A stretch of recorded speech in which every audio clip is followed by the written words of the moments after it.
Welcome back. Republican lawmakers getting a first-hand look at the border crisis yesterday, led by House Minority Leader Kevin McCarthy. I came down here because I heard of the crisis. It's more than a crisis. This is a human heartbreak. The sad part about all of this, it didn't have to happen. This crisis is created by the presidential policies of this new administration.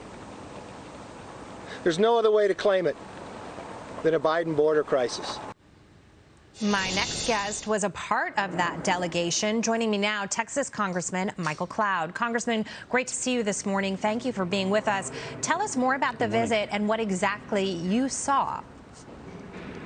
Well, it was another opportunity to be at the border and unfortunately see what has become a crisis once again. We visited the El Paso Central Processing Center. This facility, $48 million, built just about a year ago, was meant to be able to withhold any foreseeable surge. Yesterday, they reached capacity and are basically essentially in their parking lot trying to figure out what to do. This is foreseeable. Anyone who knows anything about the border knew the policies that we've seen in the last couple months from this administration would lead to this sort of crisis. And so it is heartbreaking. And it's not just an issue with migrants rushing the border because of the new Biden administration policies, but it's also an issue of the unaccompanied minors. And those are the stories that sound really tragic.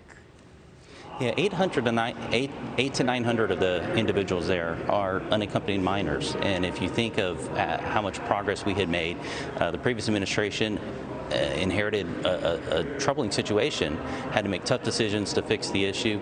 But now, just in that one facility, we have more unaccompanied minors than we had at the end of the last administration. And so this is tragic. And what these cartels are doing to these individuals as they are forced to, in a sense, to pay the cartels. On average, they say $3,000 or more. We are creating we are, in a sense, funding a destabilizing force throughout Mexico, Central and South America. It's devastating. Congressman, let me ask you this. How do you feel representing your constituents, going down to the border, trying to look at this and see it with your own eyes when we've got the administration, President Biden and Kamala Harris, touring right now, talking about the rest of their spending plans? I mean, shouldn't they be taking a trip to the border to see what you saw?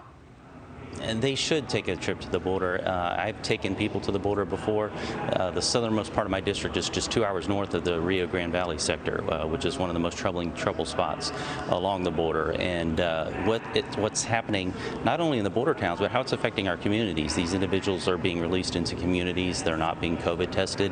And if you think, we talk about Biden getting rid of the Remain in Mexico policy, oddly enough, if you're a U.S. citizen, you travel to Mexico, you will have to remain in Mexico until you have a negative COVID test to come back. But if you're coming here illegally, that's not the case. And you're not coming back without identification. Last night, Maria spoke with the Texas Attorney General, Ken Paxton, about what's happening at the border. I want you to listen. I think I was on your show right after Biden was sworn in, and I predicted that we would have a crisis and that the spread of COVID would occur, that we would have more crime. And now we've got 3,000 people in a convention center in Dallas, all packed in there. We don't know what their condition is, their health status. And meanwhile, he's about to issue, national rules about wearing masks at work for citizens of this country. Just doesn't make sense. Congressman, your reaction to that, as we saw pictures of that convention center, and you brought up the fact that the folks that are coming across the border are not getting COVID tests, when here in the United States, U.S. citizens are being told that, they may need a test to travel. We can't do what we need to be able to do with respect to our businesses. Your thoughts?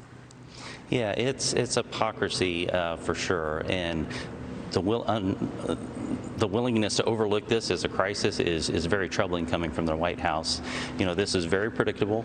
Anyone who knows anything about this knew this would happen. So you have to say this is either complete negligence, this is incompetence, or this is planned. And that's what's tragic about this situation. Or possibly pandering to the extreme left as well, which was a real concern when this administration came into office.